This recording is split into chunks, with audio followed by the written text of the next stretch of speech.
सभी लोगों को प्रणाम। पहला जय श्री राम। आज मैं आगे की कथा कहूंगी। इसमें नारायण तक अब युद्ध करने के लिए आ गया है तो रावण खुश होता है। पुत्र के वचन सुनते ही रावण ने उसे बारंबार हृदय से लगाया। वह मूर्ख गुणियों को बुलाकर नृत्य कराने लगा। फिर वह मूर्ख पापों का घर राक्षस रावण पुत्र से तुम भी जाकर शयन करो यह कहकर स्वयं भी उठ गया। वह रात्रि बीत जाने पर भोर हुआ। तब तीनों लोगों के रक्षक श्री राम जी जागे। तब बानरों ने लंका गढ़ घेर लिया।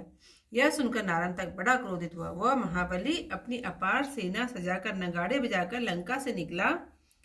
चारों द्वारों पर घोर संग्राम करके बाणों की वर्षा करके उसने बानर सेना को विचलित कर दिया। राक्षस लंका से इस प्रकार निकले जैसे पर्वत से टिड्डी दल निकलता है। हनुमान जी ने देखा कि बानर भागने लगे तो वे कट कटाकर अमित बल से गरजे। चारों ओर अपनी पूंछ बढ़ाकर दुष्ट राक्षसों के समूह को निकलने से रोका। बेल के फलों के समान वे राक्षसों को पृथ्वी पर पटकने लगे। कितनों को दिशा विदिशाओं में फेंक दिया। एक दिशा में तो हनुमान जी इस प्रकार लड़ते हैं और दूसरी दिशा में बलधाम अंगद जी हैं। राक्षसों की सेना समुद्र के समान और दोनों वानर योद्धा मंदरांचल के समान जो सेना सागर को जय रूपी रत्न निकालने के लिए मथते हैं। यह देखकर श्री राम जी हंसे। इस प्रकार बानरों को बड़ा पराक्रम करते देखकर नारायण तक को बड़ा क्रोध हुआ। उसने प्रलय काल के समान भयंकर शब्द किया और राक्षस कठोर शिला और शस्त्र लेकर दौड़े। उसने एक ही बाण में बाणों के समूह मारकर और अस्त्र प्रहार करके बानरों के झुंड व्याकुल कर दिए। वे कोई तो राम लक्ष्मण की दुहाई देने लगे और कोई कहने लगे कि विधाता विपरीत हो गया है। इस बीच में नारायण तक के मंत्री ने दौड़कर अंगद का पैर पकड़ लिया और वे भी अनेक योद्धा अनेक अंगों से लिपट गए। अंगद जी सबके साथ आकाश में जा उड़े। आकाश में बाली पुत्र ने विचित्र कौतुक किया। वे सूर्य के निकट जा पहुंचे जिससे तपकर उनके अंग जलने लगे और वे नीचे गिर पड़े। तब अंगद जी युद्ध भूमि में आए।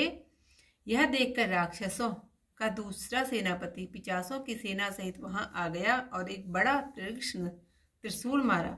यह कठिन दंड उनकी छाती में आ लगा। अंगद जी तुरंत ही पृथ्वी पर गिर पड़े। यह देखकर साधु हनुमान जी दौड़े और कठिन त्रिशूल खींचकर उसी को मारा। छाती में लगते ही सेनापति के 1000 टुकड़े हो गए। यह समाचार सुनकर रघुनाथ जी बोले, हे लक्ष्मण तुम शीघ्र जाओ। लक्ष्मण जी मस्तक नवाकर विकराल धनुष बाण धारण करके और श्री शिव जी को मनाकर चले। जैसे ही मूर्छा दूर हुई तुरंत अंगद जी युद्ध करने को फिर चले। लक्ष्मण जी के धनुष की टंकार सुनकर बानरों की समाज सब लौटा। धनुष की टंकार सुनकर निशाचर बहरे हो गए। दूसरा शब्द सुनाई नहीं देता। लक्ष्मण जी ने बहुत से बाणों की वर्षा कर दी और अनेकों हाथ पैर और सिर काट डाले। इधर भालू और बंदर विजय चाहते हैं, उधर राक्षस अपनी जीत के हेतु लड़ते हैं। श्री महावीर जी और अंगद जी बलवान युद्ध में बांके और रण में धैर्य धारण करने वाले हैं। दोनों बानरों ने सिंहनाद किया। तब भागे हुए बानर भी युद्ध करने लगे। वे अनेकों के सिर तोड़कर फेंक देते हैं और रावण को अपना भुज बल दिखाते हैं। अनेकों निशाचरों को मरे देखकर नारायण तक को बड़ा क्रोध हुआ। वह रथ समेत आकाश में जाकर अदृश्य हो गया और अस्त्रों की झड़ी लगा दी। वज्र क्षण मात्र में बानर सेना को मूर्छित कर वह मूर्ख श्री राम जी के पास गया। मेघों के समूह समान गरज कर क्रोध से कड़वे वचन कहने लगा, हे राक्षस कुलद्रोही सावधान हो। आज मैं भाई के वैर के कारण तुझे मार डालूंगा। उसने एक त्रिशूल छोड़ा, उसे जामवंत के बीच में ही हाथ में पकड़ लिया और श्री रघुनाथ जी की जय कहकर दौड़कर उसी की छाती में मार दिया। त्रिशूल लगते ही वह मूर्छित हो गया। तब जब जामवंत ने उसे हाथ से पकड़कर अनेक बार पृथ्वी पर पछाड़ा और बांधकर भालू में गाड़ दिया, उस समय सब बानर भालू जागे और अपनी अपनी इच्छा अनुसार युद्ध करने लगे। जामवंत ने मन में विचार किया कि यह दुष्ट मेरे मारने से नहीं मरेगा। विधाता की इच्छा से फिर उसको उखाड़ दिया और ललकार कर 4 मुक्के छाती में मारे। तब पांव पकड़कर लंका में फेंक दिया। वहां वह रावण के सामने आकर गिरा।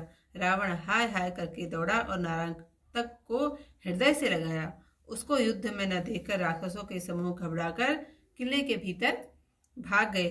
संध्या समय देखकर बानर श्री राम जी के चरणों में मस्तक नवाकर खड़े हुए। तब श्री रघुनाथ जी ने उन्हें दया दृष्टि से देखा। आज की जो कथा हो गई यहीं पर समाप्त। कल को इससे आगे की कथा के साथ। लेकिन चौपाई।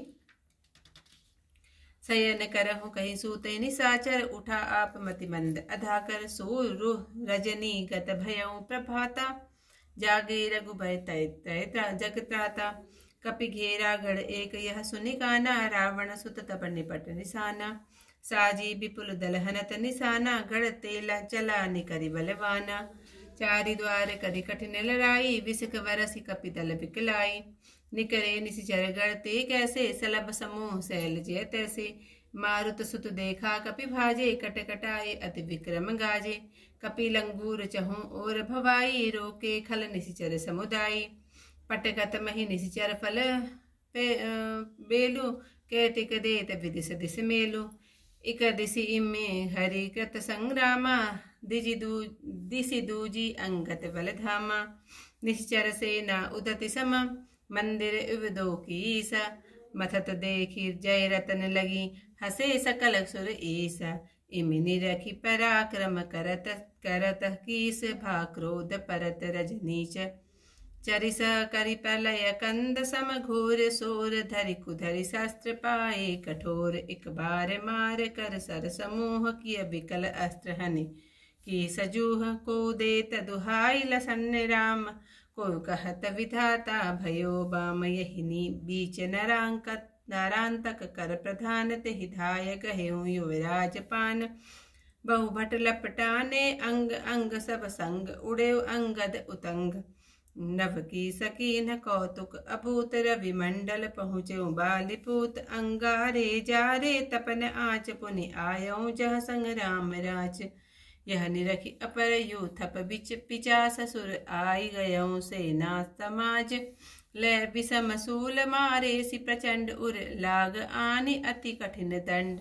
मही परेउ तनय तारा तुरंत, लखि दौरि परेउ हनुमंत संत। सोई सूल खेची मारेउ प्रचंड, उर आलाग यूथ पति सहज खंड। सब चरित सुनेउ रविकुल दिनेश, कह जाहु वेगी अहि राज शेष। चले नाथ नाय माथ शंकर मनाए, धनु बाण बांध विकराल लाए। विगत भई मूर्छा तुरत, बहुरी चले युवराज। लक्ष्मण चाप टंकोर सुनी, फिरा की सदल साज। सुनत टकोर सरासन, निशिचर बदिर भय नहीं। सुनत शब्द पर वर्षा विसिक कीन, अहिनाथा काटे पाए पाणी पाए बहु माथा। इत कपि भालु विजय अभिलाखे, उतहि निशाचर जय हित राखे। मारुत सुत अंगद बलवीरा, समर बाकुरे अति रणधीरा। सिंहनाद कीन्हा हरिदो, भाजे कपि रण बाजे दो। सो बहुतन के सिर तोरि चलावहि, निज भुज बल रावण ही जनावहि। मारे मरे निशाचर अमित निहारी, रावण सुवन कोप भाभारी। रथ समेत ऊपर नभ जाई, भयो अदृश्य अस्त छरिलाई। क्षण मह करि मूर्छित कपि सेना, पुण्य सट गाजऊ राजीव नैना। गर्जि सो मनहु वेश समुदायी, कहन लाग कटु वचन रिसाई। होसी सहज सजग निशिचर कुल द्रोही, बंधु वैर लगी मारहु तोही। सूल एक तिहि छाड़े हूँ, सो कर गही निरिछेस। धाय तासु उर मारे हूँ, भासी जयति अवदेश। लगत सूल सो मूर्छित भयऊ, जामवंत तब कर गही लयऊ। बार अमित महिमा ही पछारा, बादि गाड़ी बारू मह डारा। जागे सकल बली मुखर इच्छा, लगे करन रण निज निज इच्छा। जामवंत यह हृदय विचारा, मरे नहीं यह खलमम बारा। विधि इच्छा पुनिता ही उखारी, मुष्टिचारी उर माही पचारी। गाही गही पद संचारा गढ़ माहा, सपदि पराज निश्चर नाहा। दस मुख तब हाहाकार धावा, नारांत कहीं हृदय निज लावा। निरखि निशाचर नहीं समुदायी, गढ़ कहेंगे सब व्याकुल धाई। कपिगढ़ समय प्रदोष लखी, रामचरण लग धरि माथ। ठाड़ भय सब तन चितया, दया दृष्टि रघुनाथ। सियावर रामचंद्र पत जय, शरणम शंकर हरि ओम जय जय सिया राम। मंगल भवन अमंगल हारी, उमा सहित जय जपत मुरारी। आज की कथा यहीं पर समाप्त। कल को इस कथा के साथ फिर आप लोगों के सामने, तब तक के लिए सभी लोगों को प्रणाम। जय श्री राम।